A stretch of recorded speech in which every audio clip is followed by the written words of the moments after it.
Hello बच्चों, good morning. आज हम वर्कशीट नंबर 80 करने वाले हैं और इसके अंदर भी हमारा बहुपद जो चैप्टर है उसी का ही रिवीजन करेंगे और ये हमारा रिवीजन नंबर 3 है। आप देख रहे होंगे यहाँ पे बहुपद के सामने ब्रैकेट में लिखा हुआ है केस स्टडी।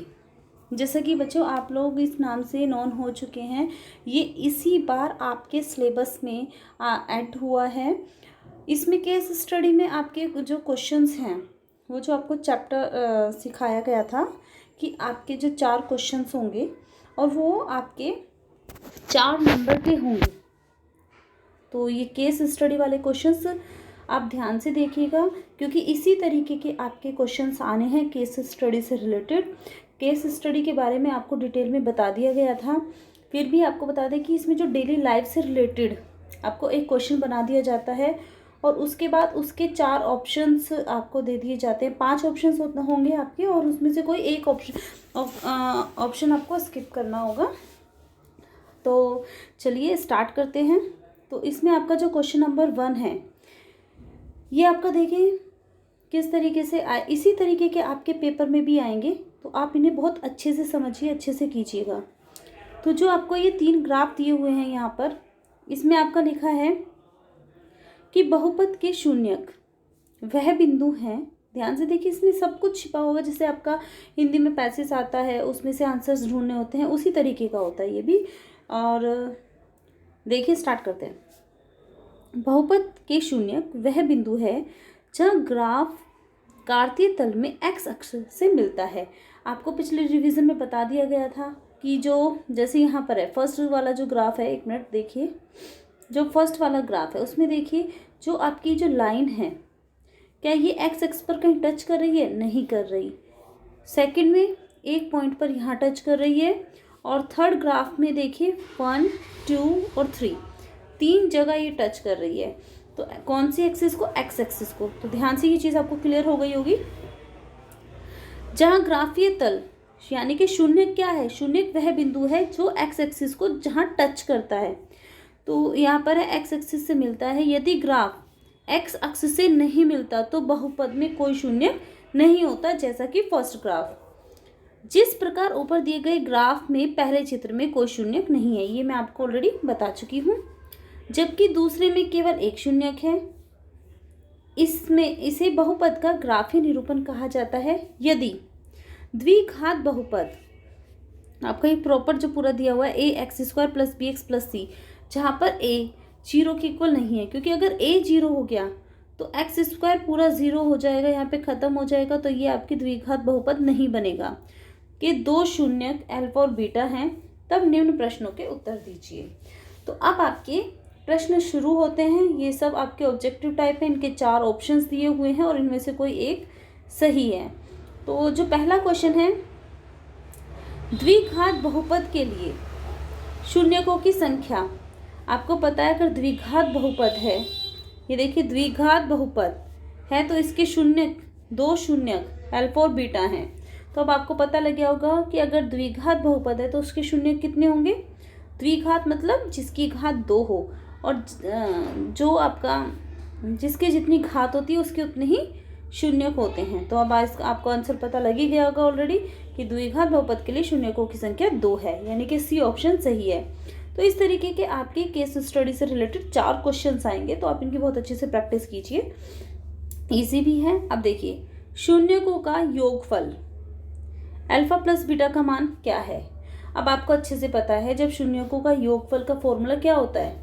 -b/a, यही तो होता है। देखो क्या होता है, x का गुणांक डिवाइडेड बटे एक्स स्क्वायर का गुणांक, है ना, माइनस x का गुणांक डिवाइडेड बाई एक्स स्क्वायर का गुणांक, यानी कि a, तो -b/a। अब देखिए कौन सा ऑप्शन सही है?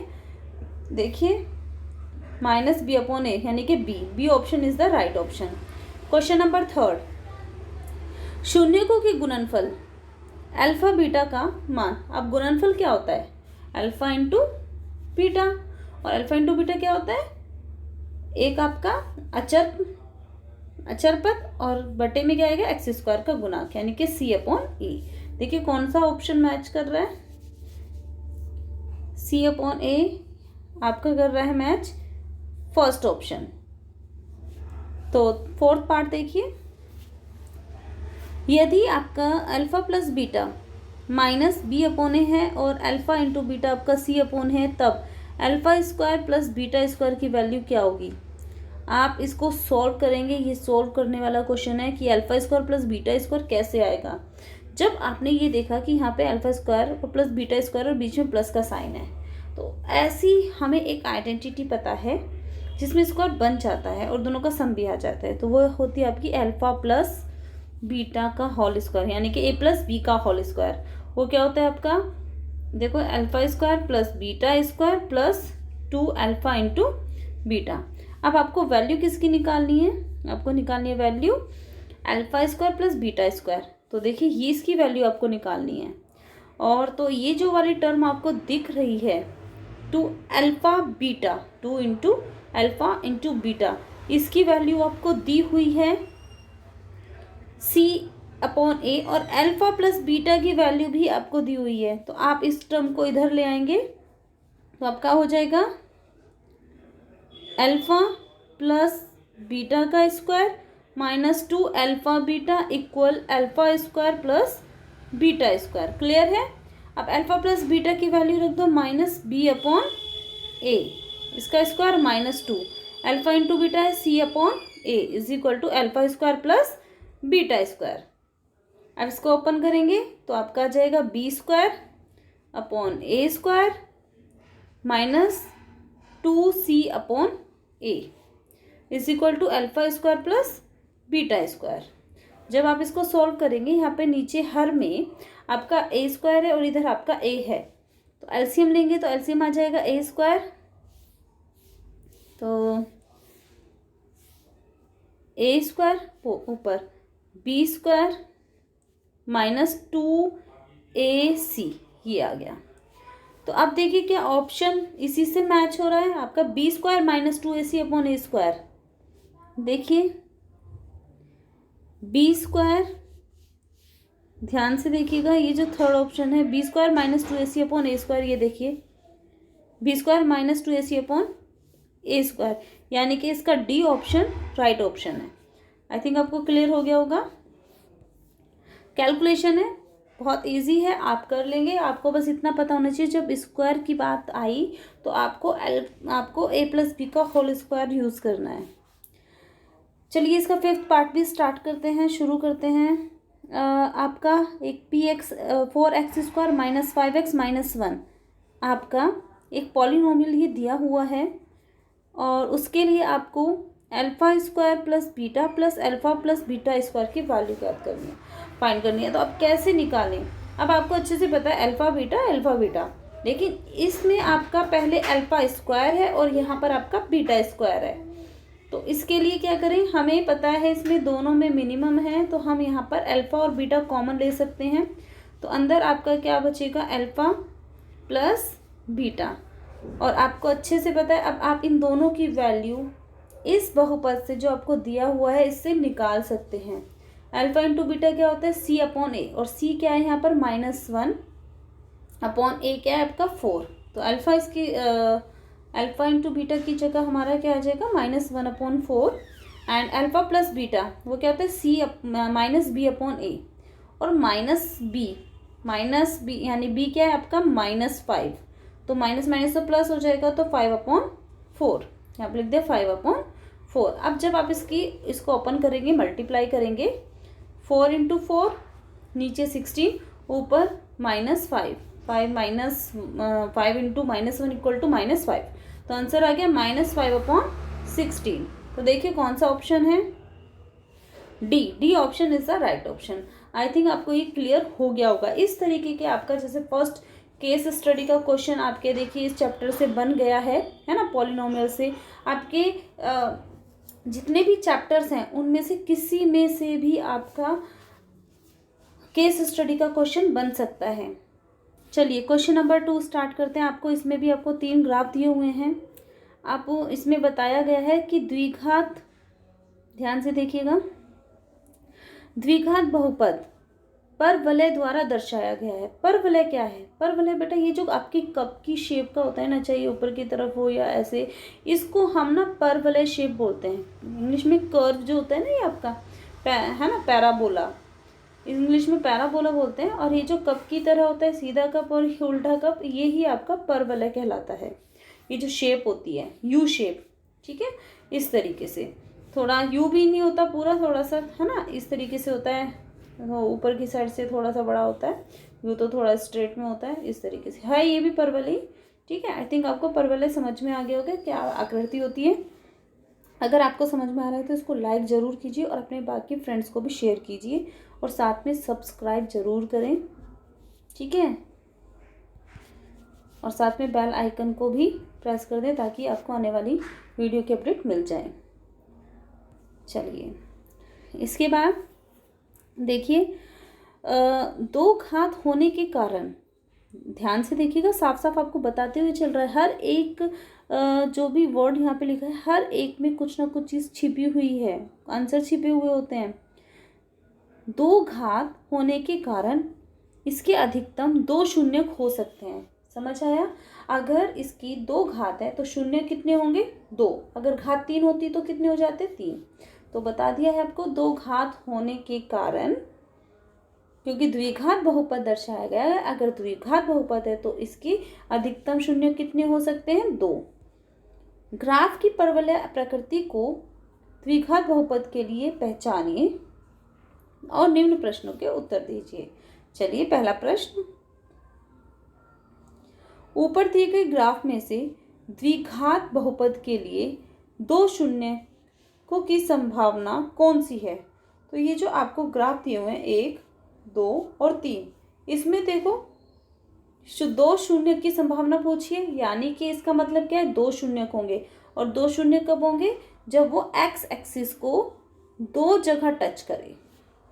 तो अब आप देखिए, जो पहला ग्राफ है उसमें ये जो आपका परवलय ये दिख रहा है, ये कर्व जो दिख रहा है, वो एक्सिस को देखो, एक तो इस पॉइंट पर टच कर रहा है और एक इस पॉइंट पर टच कर रहा है, यानी कि ये परवलय आकृति, परवलयकार, वो एक्स एक्सिस को 2 पॉइंट पर टच कर रही है।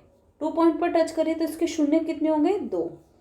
तो यानी कि जो फर्स्ट फिगर है, पहली आकृति में 2 की संभावना है, इस हिसाब से तो सही है, लेकिन आगे देखिए सेकंड में 1 2 3 4, ये 4 है, तो ये इसके 2 शून्य नहीं, इसके 4 हैं, और इसके 1 2 3, इसके 3 हैं, यानी कि जो हमारी पहली आकृति है उसी में ही इसके 2 शून्य निकल के आ रहे हैं, कि क्योंकि 2 ही जगह वो एक्स एक्सिस को टच कर रहा है। आई थिंक आपको एक चीज़ क्लियर हो गई होगी, तो first option is the right option. ठीक है, इसका जो सेकंड पार्ट है, आपका इसका द्विघात बहुपद f(x) = x² - 2x - x के गुणनखंड बताए हैं। गुणनखंड का मतलब है जब आप इसके गुणनखंड करेंगे, आपको ये सिखाया हुआ है, आप कर सकते हैं गुणनखंड। जो आपका अचर पद होता है, जैसे कि यहाँ पे जो हमारे ये अचर पद है 8, तो हम इसके गुणनखंड करेंगे। आपको पता है, इसके ऐसे गुणनखंड करो, और आप यहाँ पर देखिए, आपका यहाँ पर जो माइनस पॉइंट है, इसका मतलब यहाँ पर क्या है? तो ये जो आपका माइनस है, माइनस का मतलब क्या है कि जो भी आप इसके फैक्टर करेंगे, किसके? 8 की, जैसे आपने 4 × 2 किया, 4 2 = 8, तो इसके आपने 4 × 2 की, जो आपकी प्रोडक्ट है 8 तो आ गई, लेकिन माइनस करने के बाद, माइनस क्यों? क्योंकि 8 से पहले आपका यहाँ पर माइनस है, तो इसीलिए माइनस करने के बाद आपका आंसर जो भी आएगा वो आपका एक्स का गुणांक होना चाहिए। और आपको पता है 4 में से अगर आप 2 माइनस करेंगे तो आपका 2 ही आ जाएगा, यानी कि बीच वाली टर्म है आपकी 2, -2 है।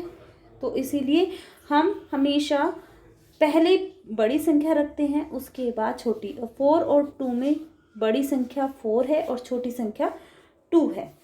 ठीक है, तो हम इसको फैक्टर ऐसे करेंगे, 4 2 8 तो आ गया, तो हम इसके ऐसे फैक्टर करेंगे कि x² - 4x प्लस, क्योंकि माइनस तभी होगा जब आपका एक जो डिजिट है, एक संख्या है, वो आपकी प्लस, एक पद जो है प्लस का होगा और एक होगा माइनस का, तभी आपका माइनस होगा।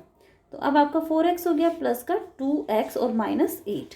अब देखिए ये जो पहले दो हैं इनको आप दो पार्ट में ब्रेक कर लीजिए। एक तो पहला ये हो गया और दूसरा ये हो गया।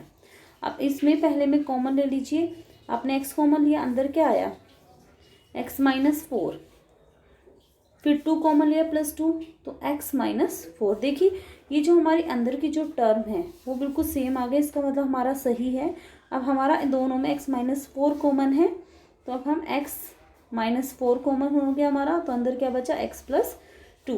तो ये हमारे दो फैक्टर हो गए, एक x -4 और एक x +2। अब देखिए जो ऑप्शंस दिए हुए हैं वो कौन सा इनमें से मैच हो रहा है, कौन सा x -4 एंड x +2। याद रखना x -4, देखिए A option is the right option. दो ऑप्शन दिए हुए हैं, इनमें से आपका सॉरी है ना, तो एक मिनट x -4 और x +2 यही बैठा हुआ था हमारा। आई थिंक देखिए यहाँ पे इन्होंने ए और जो सी ऑप्शन है वो बिल्कुल सेम ऑप्शन दे दिए, x -4 x +2 है ना। तो यहाँ पे आपका दोनों में कोई से भी टिक कर दी क्योंकि दोनों सेम दिए हुए हैं, तो आपका ऑप्शन ए सही है, ए और सी, क्योंकि दोनों सेम है। कंफ्यूज मत होना, हो जाता है यहाँ पे मिस प्रिंट है कुछ ना कुछ। चलिए अब है इसके बाद थर्ड पार्ट, द्विघात बहुपद के शून्यक। अब शून्यक बताइए, शून्यक मतलब क्या है, आपका जो x की वैल्यू है वो क्या है। अभी आपने जो ऊपर वाला सोल्व किया था उससे आपके दो ऑप्शन आए थे, एक x -4 जो फैक्टर आए थे और x +2, ये दो ऑप्शन आए थे। इससे जब भाई आप शून्य पूछा है तो ये एक अच्छी बात है कि ऊपर इसके फैक्टर पूछ लिए। अगर फैक्टर नहीं पूछे होते और डायरेक्ट ये वाला क्वेश्चन पूछा जाता कि शून्यक बताइए, तो बच्चे पहले हमें इसके फैक्टर करने होते। ये वाला काम जो हमने ऊपर किया है वो काम भी हमें इस क्वेश्चन में करना पड़ता थर्ड पार्ट में, उसके बाद ही हम शून्यक फाइंड कर पाते। अब तो हमें ज़रूरत ही नहीं है क्योंकि ऑलरेडी इतना वर्क हमारा ऊपर वाले क्वेश्चन में हो चुका। ठीक है, तो चलिए अब यहाँ पे जो x -4 और x +2 दिया है, अगर हम x -4 को 0 के इक्वल रखें तो x की वैल्यू क्या आ जाएगी 4, और अगर x +2 को इक्वल टू 0 करेंगे तो x की वैल्यू आ जाएगी -2। तो यहाँ पे x की जो दो वैल्यू आई हैं -2 एंड 4, ये आपके क्या है, ये शून्यक हैं। तो कौन कौन से शून्यक होंगे, एक 4 और एक -2। तो देखिए कौन सा ऑप्शन सही है, एक 4 है और एक -2, इसका ए ऑप्शन सही है, क्योंकि बाकी में देखिए दोनों माइनस है और यहाँ पे दोनों प्लस है। सिर्फ जो आंसर हमारा आया था वो हमारा ए को ही मैच कर रहा है, 4 और -2। इसके बाद है हमारा फोर्थ पार्ट, यही सेम ही है बहुपद x² - 2x -1 के शून्यकों का योगफल। और योगफल का क्या फॉर्मूला था आपका, alpha plus beta equal to क्या होता था, -b/a।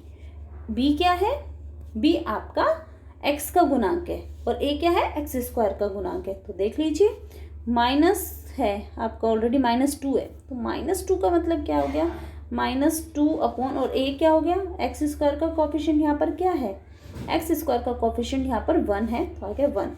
जब आप इसको ये अल्फा प्लस बीटा सोल्व करेंगे तो क्या आ जाएगा, माइनस माइनस, बाहर माइनस है तो साइन अंदर के बदल जाएंगे, अंदर वाला माइनस का तो ये हो जाएगा प्लस का, तो +2/1 यानी कि आ गया 2।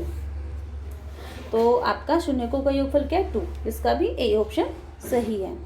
अब इसका गुणनफल क्या होगा, गुणनफल क्या होता है, c/a, और c क्या है यहाँ पर -8 -8/1, आंसर आ गया -8, इसका भी ऑप्शन ए। तो फिफ्थ पार्ट का भी ऑप्शन ए सही है। आई थिंक उम्मीद करती हूँ आपको पूरी वीडियो समझ में आ गई होगी, सारे क्वेश्चंस आपके क्लियर हो गए होंगे। 2 क्वेश्चंस थे और आपको अच्छे से पता लग गया होगा कि केस स्टडी के क्वेश्चन इसी तरीके के आएंगे कि आपको एक पैसेज टाइप दिया जाएगा और उससे रिलेटेड आपको कुछ क्वेश्चंस दिए जाएंगे। हाँ, लेकिन एक बात ये है कि जब तक आपको उस चैप्टर की थोड़ी बहुत नॉलेज नहीं होगी तो आपको थोड़ी दिक्कत हो जाएगी, इसीलिए आपको अपना बेसिक बहुत ही स्ट्रॉन्ग करना है। तो आपके लिए क्वेश्चन कुछ भी नहीं होंगे और टाइम सेविंग क्वेश्चन है, और देखो 4 क्वेश्चन करते ही आपको 16 नंबर मिल जाएंगे। उम्मीद करती हूँ आपको समझ में आया होगा। कोई भी दिक्कत हो तो आप मुझे कमेंट करके ज़रूर बताइए। थैंक यू बच्चों।